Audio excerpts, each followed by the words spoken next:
Shalom, shalom, bien-aimé dans le Seigneur. Que la grâce de Dieu soit sur ta vie ce matin encore. Nous nous retrouvons dans notre émission de partage de la parole. Bien-aimé dans le Seigneur, assois-toi bien. Ce matin, Dieu veut nous parler. Nous allons prendre le texte tiré du livre du prophète Jérémie au chapitre 11 à partir du verset 18 à 19. Je lis ce qui suit. Seigneur, tu m'as fait savoir et maintenant je sais.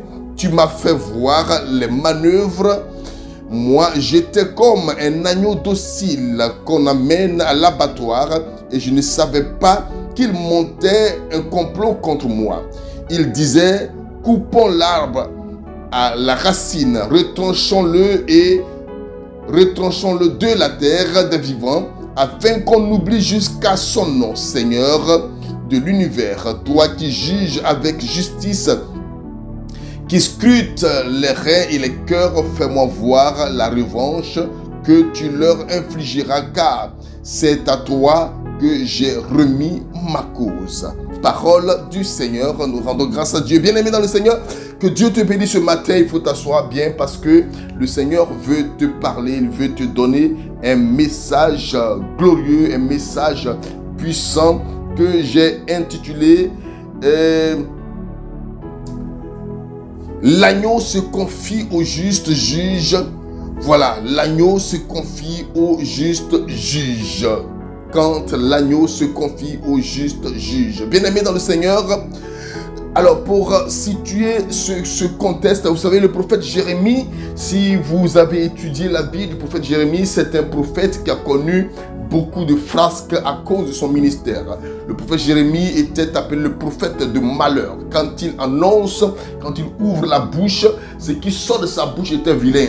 Et les rois ne l'aimaient pas, les gens n'aimaient pas véritablement ce prophète-là. Mais vous vous souvenez très bien que dans la vocation du prophète, dans le jour où Dieu l'investissait comme prophète, il lui a dit, je ferai de toi un prophète des nations. Il dit, ne tremble pas devant eux, afin que moi je ne te fasse trembler. Alléluia. Il dit, ils te combattront, mais ils ne te vaincront pas. Donc, c'est-à-dire, déjà Dieu avait préparé l'esprit du prophète à l'adversité dans le ministère. Il le préparait déjà pour face à tout ce qu'il allait traverser.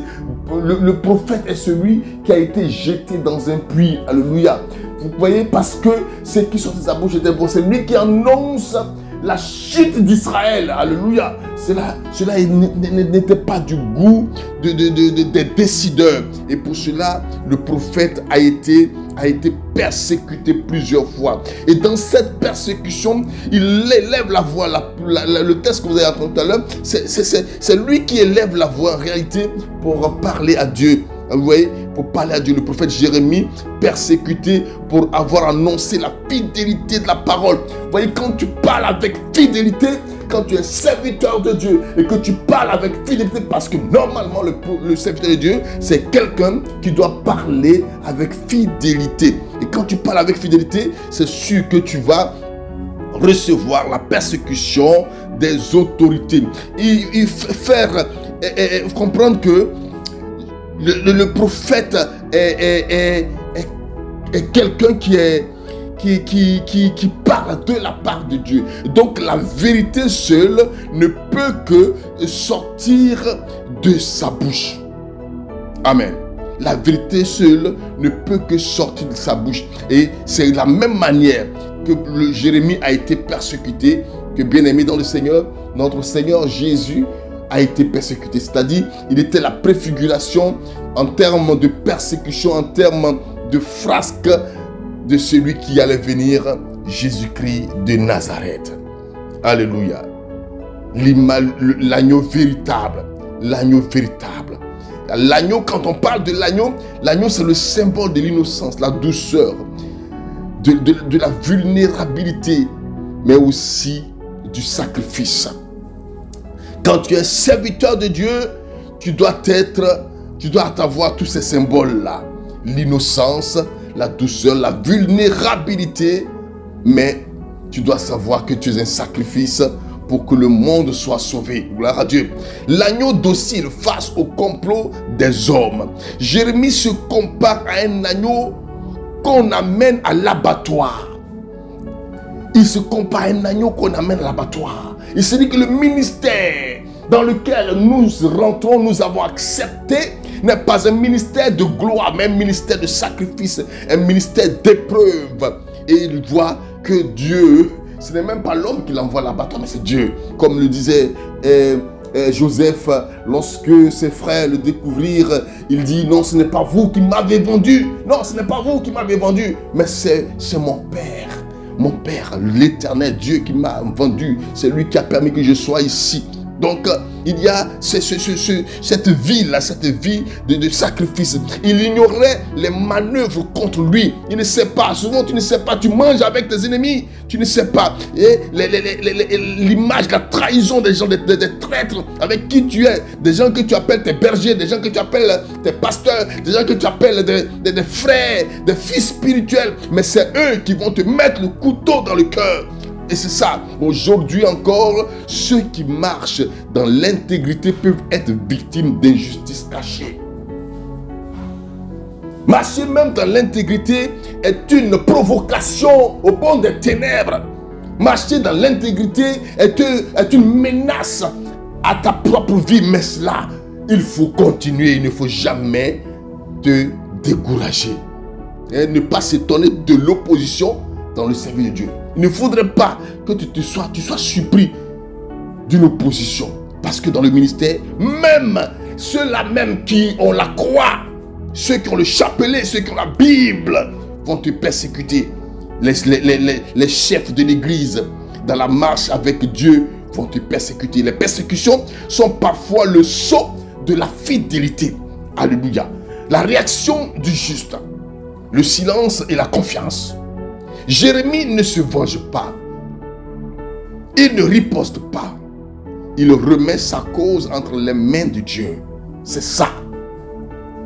Tout ce que tu vis dans le ministère, tout ce que tu vis en tant qu'enfant de Dieu, dans ta famille, tu dois te remettre entre les mains de Dieu.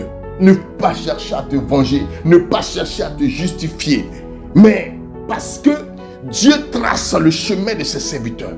Et le chemin que Dieu peut tracer pour toi, pour ton élévation, peut être un chemin épineux, rocailleux, difficile, mais il faut le prendre.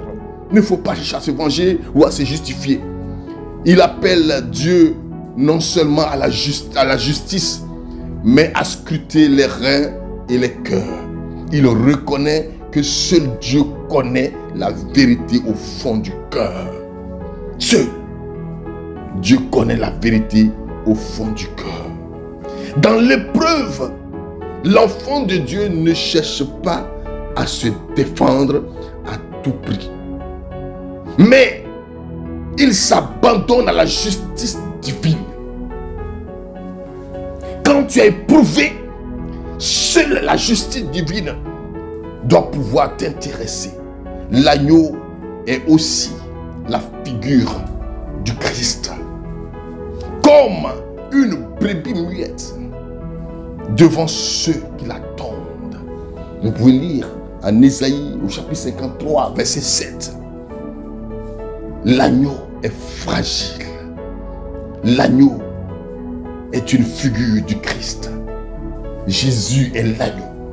Il dit: je suis l'agneau de Dieu. Comme Jean-Baptiste le montrait, voici l'agneau de Dieu qui enlève le péché du monde.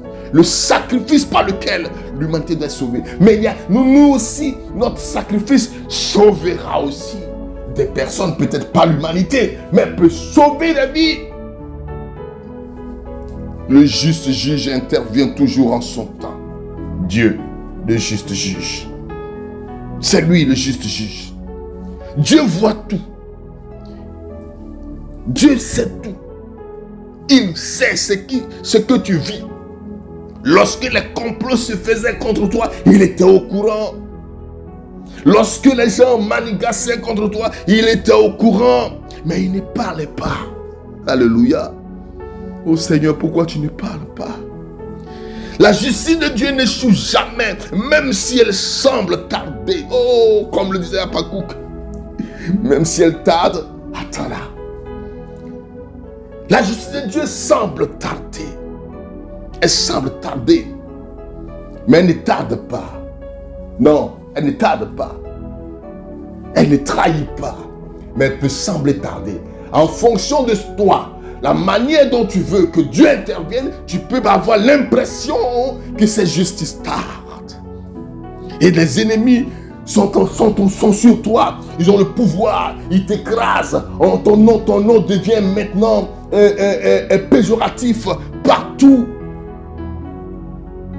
Il y a une revanche divine qui se prépare. Et tu ne sais pas. Cette revanche-là est entre les mains de celui qui juge avec justice et non avec la haine. Jérémie place son espérance dans le Seigneur des armées, garant de la vérité et de la justice. Est-ce que tu places ton espérance entre les mains de l'Éternel des armées? Est-ce que tu as de l'espérance? L'espérance, c'est cette force intérieure qui t'amène à croire que quand la nuit tombe, le jour se lèvera. La nuit peut durer, mais un jour, à un moment donné, l'aurore va apparaître et les ténèbres vont disparaître. Encourageons les cœurs blessés à ne pas sombrer. Ce matin, je veux encourager les cœurs blessés à ne pas sombrer dans la rancune et la révolte. Ce matin, je veux parler à quelqu'un pour dire, ne cesse pas de te venger, ne murmure pas, ne raconte pas tout ce que tu vis partout, comme quoi les gens sont contre toi, les gens sont méchants. Oh oui, c'est vrai, ils sont méchants, mais tu n'as pas à parler parce que celui qui te fait passer par là, il s'appelle Yahvé. Dieu défend toujours celui qui se confie en lui. Retiens ça. Dieu défend toujours celui qui se confie en lui. Bien-aimé dans le Seigneur, je vais finir cette exhortation en appelant quelqu'un, toi qui m'écoutes, à te comporter comme l'agneau doux, Jésus. Oh, regarde comment. Regarde toutes les injustices faites à Jésus. On l'accuse, on dit non, c'est un imposteur. On le place en face d'un homme comme Barabbas. Et on dit non, non, non, libérez Barabbas. C'est-à-dire, il trouve même que Barabbas, le meurtrier, était mieux que Jésus. Et souvent, quand l'ennemi est contre ta vie, quand l'ennemi est contre toi, on trouvera même que ce que tu fais est plus grave. Pour avoir même donné de l'argent à quelqu'un, on dira, mais c'est un péché. Pour avoir prié pour quelqu'un, on dit, mais tu as mal fait d'avoir prié pour elle. Ils ont choisi Barabbas. Ils ont condamné Jésus. Des condamnations sans fondement. Jusqu'à ce que Pilate, le païen, lui-même se rende compte que mais c'est pas possible. Qu'est-ce qu'il dit ces gars-là? Pilate, même le païen, il ne comprend pas l'accusation contre Jésus. Il ne comprend pas. Alléluia. Et pourtant, les frères de Jésus trouvaient qu'il méritait de mourir. Les païens même vont te béatifier. Pendant ce temps, les chrétiens vont te tuer. Frère, je veux t'appeler à te comporter comme l'agneau doux. Mais fort dans la foi. Ta douceur, mais fort dans la foi. Alléluia. Je veux t'encourager à remettre toute cause injuste entre les mains de Jésus, qui lui-même a été persécuté, sur qui on a craché, sur qui on a mis des ringues, des coups de fouet.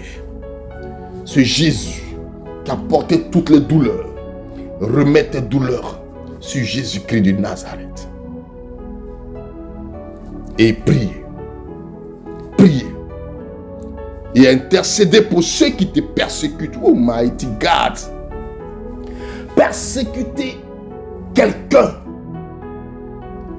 médire quelqu'un, c'est blessant. C'est pourquoi la Bible dit de son côté, l'on a mis un glaive. Ils ont percé son côté, le cœur douloureux. Mais il dit, il faut prier pour eux. Jésus a prié pour eux. Écoute-moi. Jésus a dit, Père, pardonne-leur. Oh, pardonne-leur. Car ils ne savent pas ce qu'ils font. Ils ne savent pas ce qu'ils font. Toi aussi, tu dois prier pour eux. C'est la preuve que tu as réellement remis l'affaire entre les mains de Dieu. Quand tu auras ouvert ta bouche pour prier pour ton papa qui te persécute, pour prier pour ton frère qui te persécute, pour prier pour ton prêtre qui te persécute, pour prier pour ton ami fidèle dans le Seigneur qui te persécute, pour prier pour tous ces réseaux de mafieux, de traîtres qui sont tapis dans l'homme contre toi pour faire couler ton ministère. Quand tu seras en train de prier pour eux, alors tu seras appelé serviteur de Dieu. Tu seras appelé enfant de Dieu. Et en ce moment-là, le juste se lèvera. Au moment où Jésus mourait au calvaire, j'aime bien ce cantique. Jésus mourait au calvaire, rejeté par toute la terre. Debout, la Vierge sa mère souffrait auprès de lui. Oh oui, certaines personnes pourront te soutenir, mais ils ne pourront rien faire. La mère de Jésus était là, elle le regardait, mais elle ne peut rien faire. Il y avait des femmes de Jérusalem qui pleuraient, mais elles ne peuvent rien faire. Ceux qui ont la capacité de faire quelque chose sont contre toi. Ceux qui peuvent décider sont contre toi. Et ceux qui te soutiennent, ils ne sont rien. Dans l'administration, ils ne peuvent pas changer quelque chose. Donc c'est eux qui te soutiennent. Les décideurs sont opposés à toi. Gloire à Dieu. Tes amis n'ont pas de pouvoir. Mais tes ennemis sont des puissants. Et c'est ça. Mais en tant qu'enfant de Dieu, bien-aimé dans le Seigneur, reste patient. Jésus est allé se coucher dans le tombeau. Vous savez, le tombeau, c'est le lieu de la mort. Le lieu du silence. Le lieu de l'abandon. Là où tout le monde t'abandonne. Même ceux qui t'aiment t'abandonnent. Alléluia. Dans le tombeau, ceux qui t'aiment t'abandonnent. Ceux qui ne t'aiment pas t'abandonnent. Tu restes seul dans l'obscurité. Je ne sais pas si je peux appeler ça obscurité ou bien c'est les ténèbres. Tu n'entends plus la voix de quelqu'un. Rien. Et tu es seul. En ce moment-là, le justicier fait son apparition. Le justicier fait son apparition. Jésus, triomphant du tombeau. Les gens ne pouvaient pas comprendre. Aucune science ne peut démontrer cela. C'est pas possible. Parce qu'il a été torturé, il est mort. Son côté a été percé. Là où se trouve le cœur. Il a été percé, le cœur a été blessé. Il ne peut pas vivre. Il ne peut pas vivre. Et pourtant, il est vivant. Il est vivant. Il est vivant, il n'est pas mort. Et il est vivant, il n'est pas mort. Mon Jésus là, il est vivant, il n'est pas mort. Mon papa, oh, il est vivant, il n'est pas mort. Alléluia, oh, il est vivant, il n'est pas mort. Bien-aimé dans le Seigneur, c'était mon message ce matin. Que la grâce de Dieu soit sur toi. Écoute-moi bien. Quand tu finis d'écouter les messages du modérateur David Abraham, il faut mettre un pouce bleu. Il faut que tu commentes. Dis quelque chose. Dis, Seigneur Jésus, je te confie mon cœur. Et il faut partager massivement ce message pour qu'il touche quelqu'un. Pour que la vie de quelqu'un aussi soit transformée à partir de notre petit message que nous partageons. Car Dieu n'a pas changé. Il peut faire quelque chose pour un frère. Partage. Si tu n'es pas abonné à notre chaîne modérateur David Abraham sur YouTube, abonne-toi pour ne rien rater. Parce que nous sommes décidés à vous partager chaque jour un petit message de fortification pour que la grâce de Dieu continue de vous faire du bien. Shalom à tous. Dieu vous bénisse. Votre serviteur, le modérateur David Abraham.